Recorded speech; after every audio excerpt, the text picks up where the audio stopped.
Let me hear you, Lord.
Oh,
yes,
Hallelujah. Right now, I'm going to call one of the children of this place to the forth and talk to us. Hallelujah. As he come in front, please ululate and clap hands. It is time for Mrs. Munzu. Hallelujah.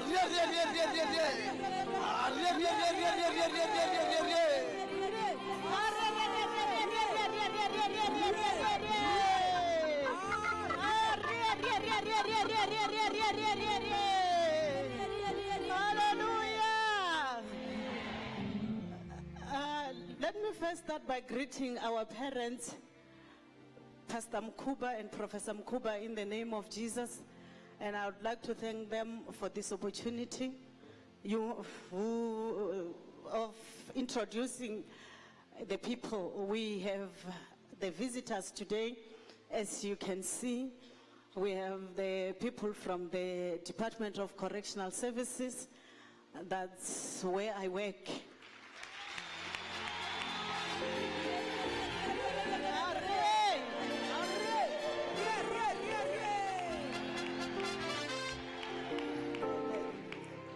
And they are coming to do the presentation as part of community awareness campaign that we have. Much of the things you will hear it from Mr. Magwa, who is the head of social reintegration.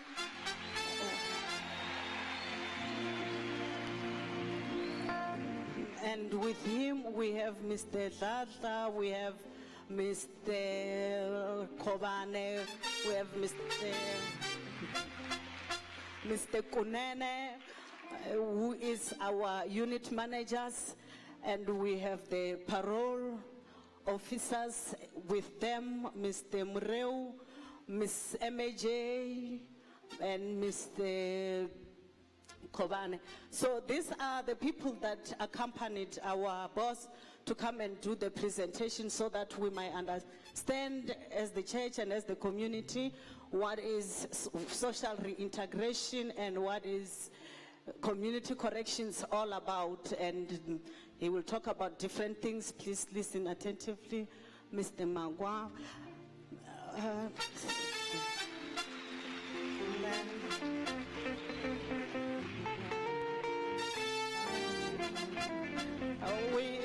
We may clap hands and ululate as we welcome our mother as she...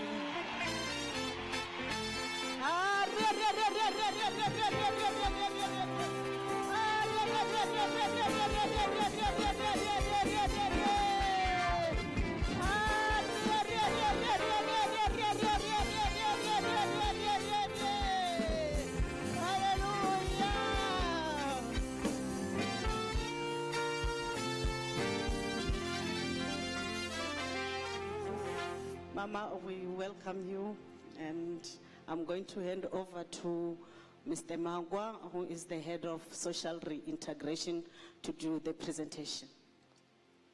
Thank you very much, Mama.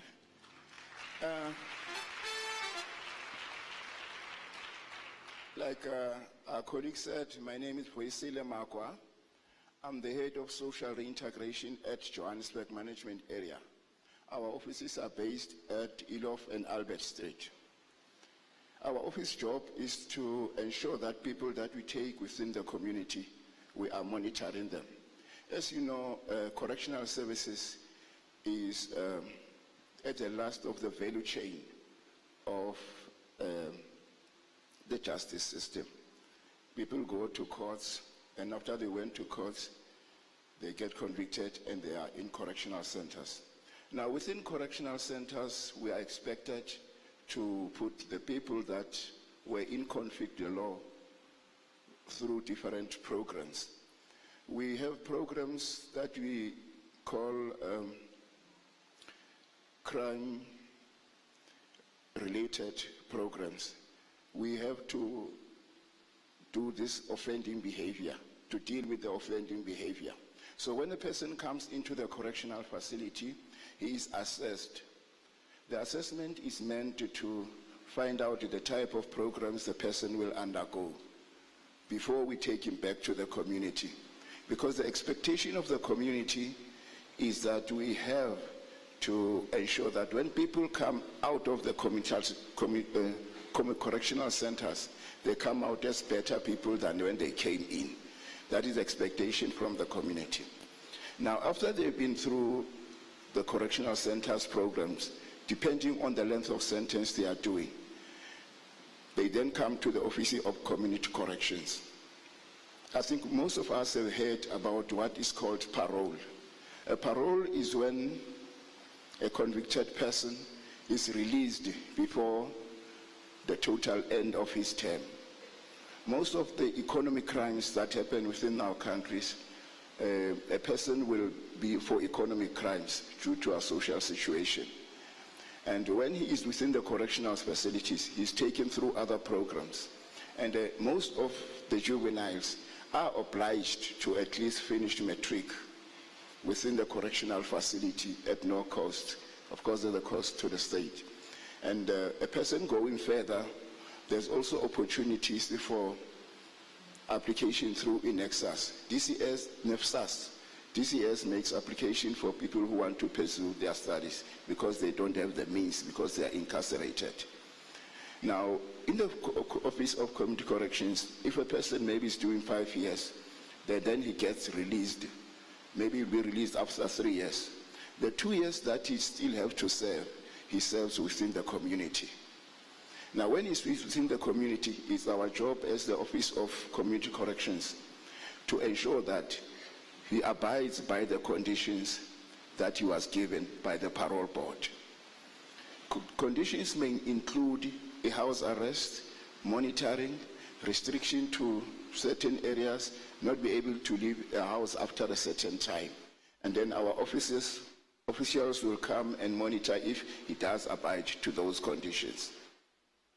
Now, furthermore, the department embarked also on a victim-centric approach. We have got what we call a victim-offender dialogue. As you know, a person ends up in a correctional facility because he violated the rights and the privileges of other people, or materially he violated their rights. So the victim-offender dialogue is meant to afford the victim of the crime an opportunity to engage with the offender within the correctional facility, or when he's already out within the Office of Community Corrections. This is done because the victims actually do not know why they were victims in the first instance. And when you talk about victims of crime, it's not only the direct victim who becomes a victim of crime. First of all, a person who commits a crime victimizes his family. They become the first victim because through his behavior, they are labeled, they are given names. So we have also have a family therapist where our social worker will call the whole family to come and interact with this person while he's still inside. Because some of our offenders, they commit crime within the community, the house, they steal within the house.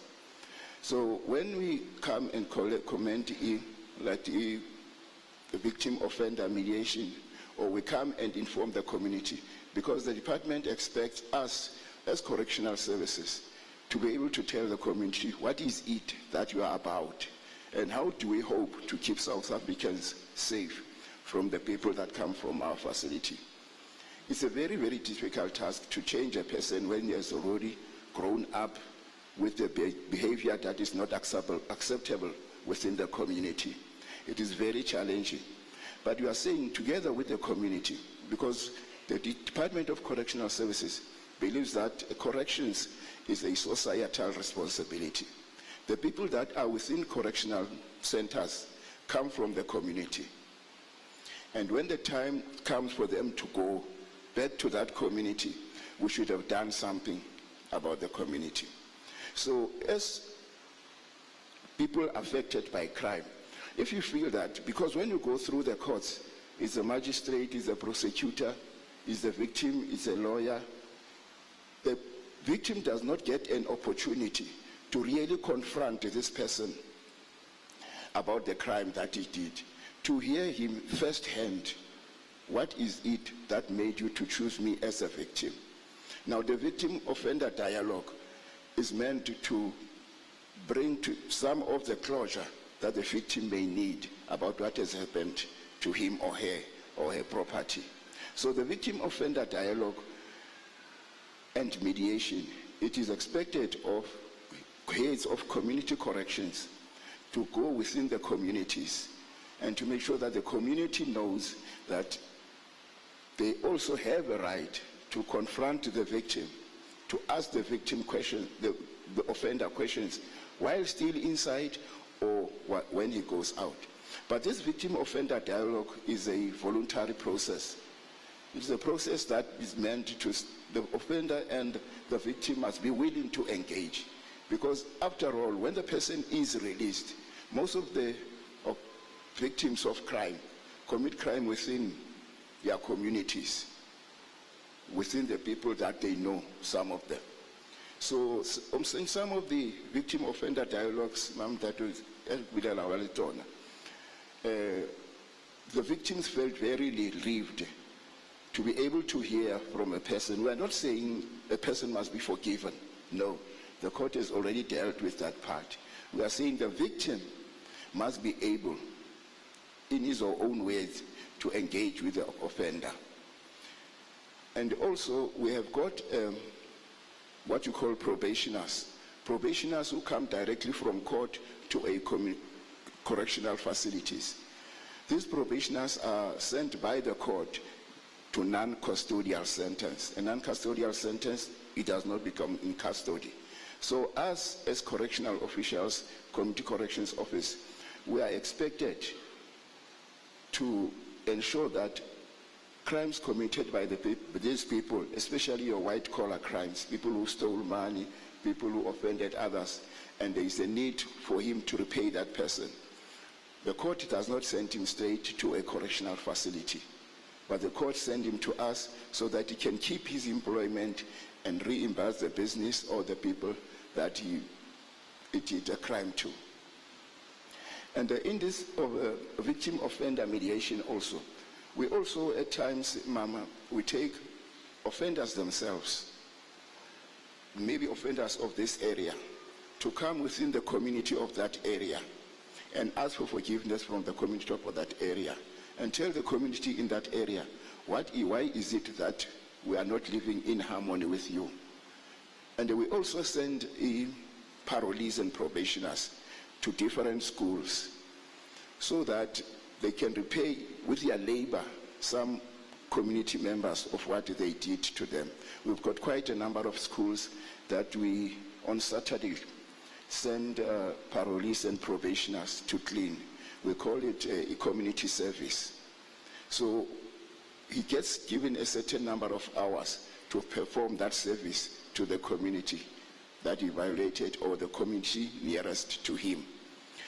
But as with all other systems, it is not a foolproof system. We monitor them on Saturdays where they are performing their duties to hear what is it that we can do to improve, what is it that the community may need from us. We also, if a person is a nuisance to the community when he is released, the community have every right, especially the caregivers, to come to our offices and say, this person that you released is now becoming a problem again. If his sentence is not yet done, because if the court says 5 years and he was released after 3 years, he still has 2 years to serve. We can withdraw that parole and take him back to the correctional center to serve the remainder of his sentence because he does not want to live within the community. But many of our offenders within correctional facilities, unfortunately, most of them, because of the situation, become repeat offenders. And most are your offenders who stole, but who don't have the means to look after themselves, and therefore they resort to crime. But as I say, the office has got the right, even the community, even the people inside their house, if a person is, for instance, inside the house where he was released to, because there are a lot of conditions that he has got to comply with. But if he doesn't comply to those conditions, you've got every right to phone his parole officer and say to him, this person is now a problem, or come personally to the office. We are obliged to take action against those issues. And that's Mama. Okay. I don't know if there is any other clarification that may be needed from the floor. It doesn't seem that is, Mama. I'd like to take this opportunity, Mama, to thank you very much for affording us the opportunity to be able to share with the people.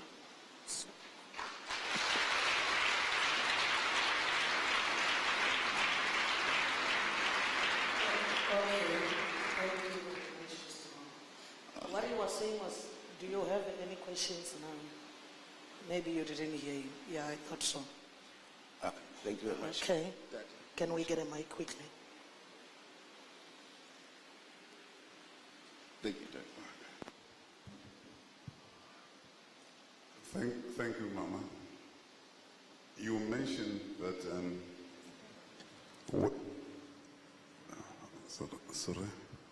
sorry about that. You mentioned that when a parolee is out there in the community, there are certain conditions that he needs to observe. And when he breaks those conditions, the community must report him to your office. So does the community have access to know what these conditions are, so they can know if he's breaking them? Thank you very much. Yeah. Yes, the community does have a right to know what those conditions are. I'll just go through some of them.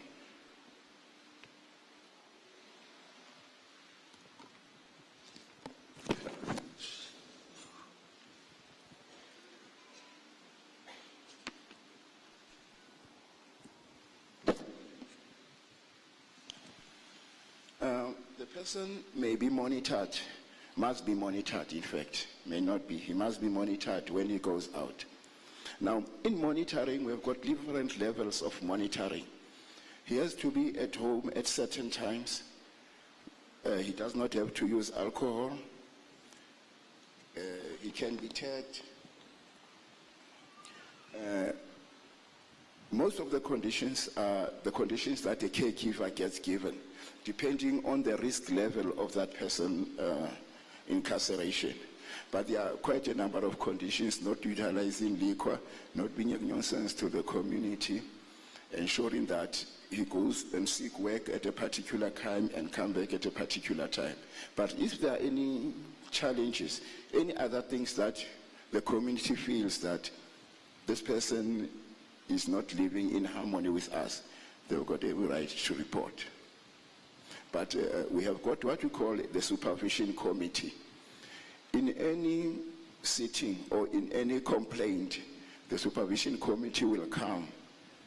We'll have to sit down and listen to both sides of the story and look if there is a necessity to withdraw the parole of the certain person.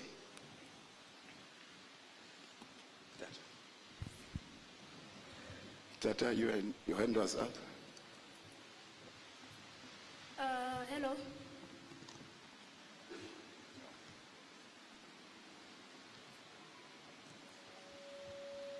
Greetings. I only have one question. What happens if someone was arrested for 27 years and then, as a family, when that person came back from prison, after, I'm not sure if what year, how many years that person was given some parole. So what happens if that person is no longer, as a family, we no longer feel safe around that person? What do we do as a family? Can you just repeat, miss some part? Okay, this person was arrested for 7 years. 27 years. Then he was given a parole, I think 2013, 2014, somewhere there. Then as a family, Not sure if that person got the therapy or a counseling or something else. So as a family, the things or the lifestyle that he lives within the family and outside the community, that threatens people's lives. What do we do? When it threatens you? No, when he threatens the family. Yeah, like I said, Mama, when it threatens the family, within the family there must be somebody who went to community corrections offices or who signed on our officials that the person will be coming out. These are the conditions. Such a person within the family can come to the office or phone the parole officer. Maybe after this I can get the details of in what center he is, or he signs under what center. Because if he signs under Johannesburg, then 24 Elof and Abel Street at the corner there, the family member who signed for him must come and lay a complaint. Then we take it from there. Thank you.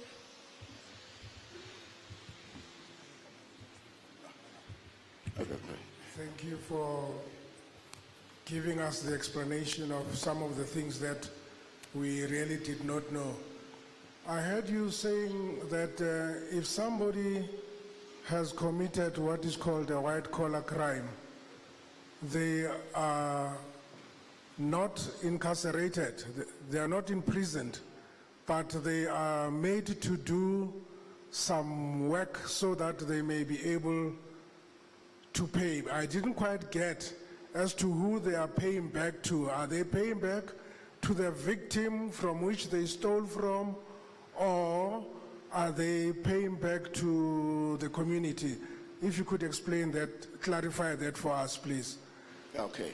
The process is ordered by the court, if I may say. The court will order the person to either pay the bank or whatever the victim is. It's called victim compensation. Now, if that is a condition of the court to say he must pay a victim offender compensation, he will be paying the victim at an agreed bank number.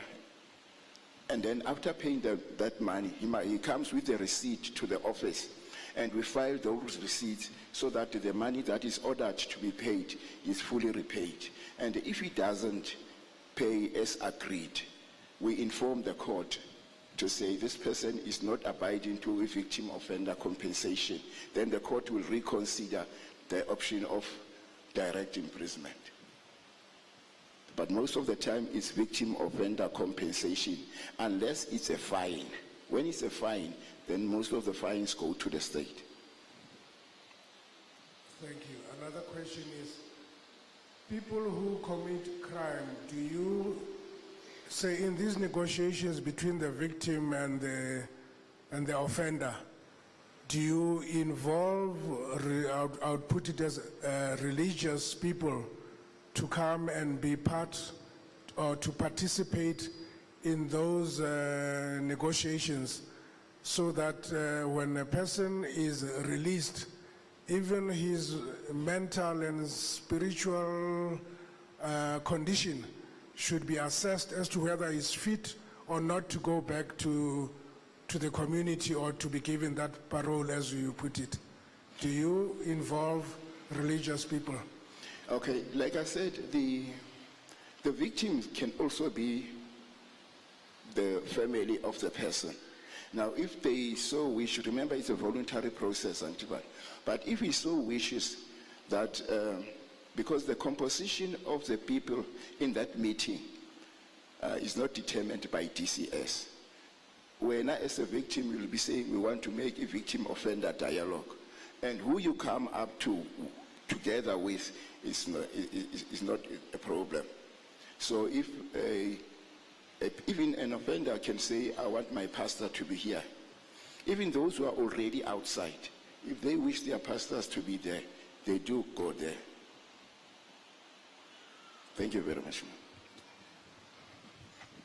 Okay, sir. Okay, thank you. Maybe to expand on what Mr. Radebe has said. Yes. I read in the press, I think it was 3 weeks ago, that the Ghanaian Chief Inspector of Prisons have made a recommendation to government that prisons should be installed with TVs that they can access the public channels, especially the religious ones. Will Correctional Services look into that? Because we do have a 24-hour channel, which I think it can help with your rehabilitation of the prisons.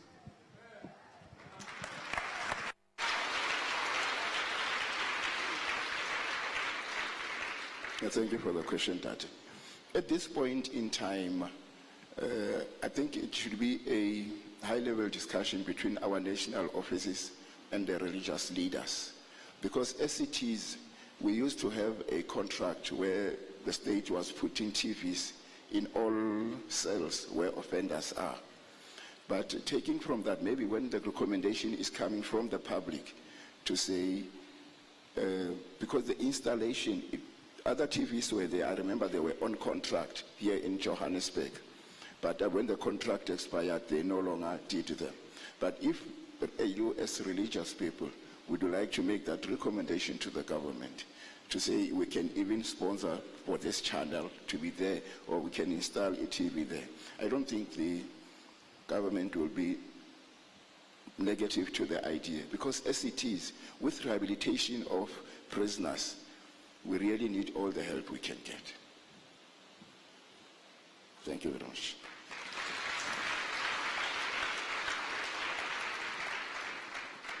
There was a hand at the back there, Tati.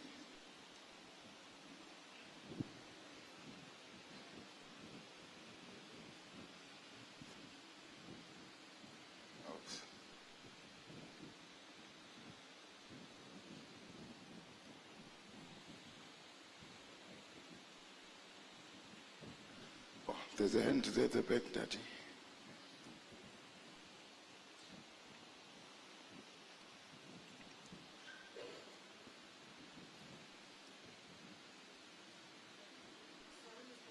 Thank me. Yeah. To my office. Yeah. So you'll arrange when they have queries. Thank you very much. Thank you very much.